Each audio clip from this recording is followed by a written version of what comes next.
Les Thessaloniciens ont toujours un problème. Et cette fois, ce n'est pas de savoir si les morts seront présents ou non à la venue de Jésus-Christ.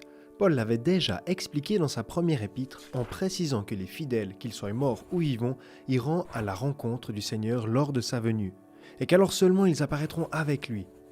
C'était donc clair, mais il y avait encore un problème.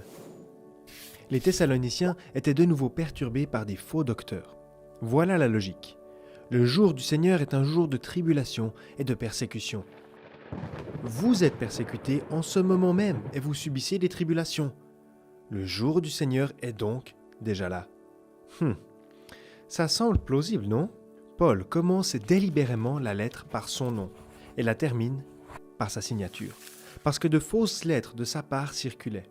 Ce qu'il veut faire, c'est rassurer les Thessaloniciens. Je veux dire, imagine si tu devais vivre le jour du Seigneur ici sur terre.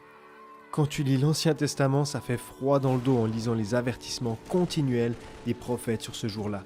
Quand Dieu lui-même vient sur terre et juge, crois-moi, tu ne veux pas être sur terre à ce moment-là.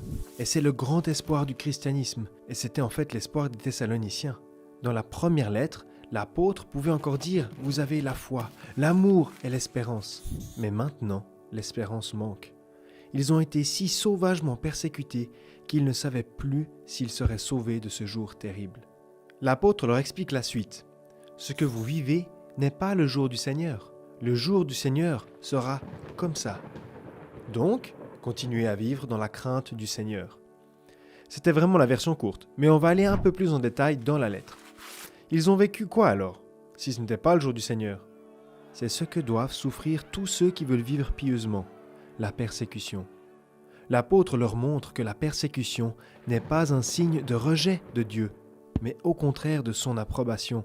Par la persécution, Dieu ne dit pas « vous êtes mauvais », mais plutôt « vous tenez bon ». Et c'est pour ça que les incroyants vous détestent tant. Mais je vais m'en occuper moi-même, et je le ferai un jour donné. Alors tous ceux qui ne connaissent pas Dieu et n'obéissent pas à l'Évangile devront subir les pires conséquences, loin de la face de Dieu dans la ruine éternelle. Mais vous serez admirés par tous en ce jour, et vous aurez enfin l'esprit tranquille.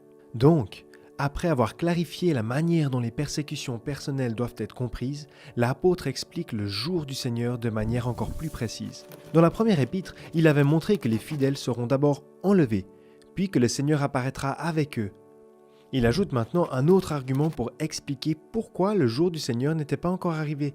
Cette journée ne peut pas être là parce que des événements radicaux doivent encore se produire ici. Des événements qui étaient déjà prédits dans l'Ancien Testament. Et c'était un bon matériel pour les faux docteurs qui ont harcelé les Thessaloniciens et ont certainement utilisé l'Ancien Testament. Alors quels sont ces événements? Paul en nomme deux en particulier. Premièrement, l'apostasie générale du christianisme, donc de la foi chrétienne. Et deuxièmement, l'apparition d'une personne qu'il appelle l'homme de péché ou le fils de perdition. C'est une personne extrêmement sombre qui se fera passer pour Christ et séduira les chrétiens incrédules par des signes et des prodiges. Quand l'apôtre a terminé cette partie doctrinale, il passe aux conséquences pratiques. Il encourage les Thessaloniciens à intérioriser et à s'accrocher à la foi. Dans le 3e chapitre, il assure une fois de plus cette assemblée persécutée de la fidélité de Dieu et qu'elle sera sauvée du mal. L'amour de Dieu les portera également à travers la période difficile de la persécution. Finalement, il encourage les Thessaloniciens à vivre dans la crainte du Seigneur. Ça signifie qu'il faut se séparer du mal et faire le bien. Paul revient en détail sur les croyants qui ne veulent pas travailler et dit de manière brève et concise « Celui qui ne veut pas travailler ne doit pas manger non plus ». Précisez-le à la personne en restant loin d'elle. Elle le remarquera alors très vite.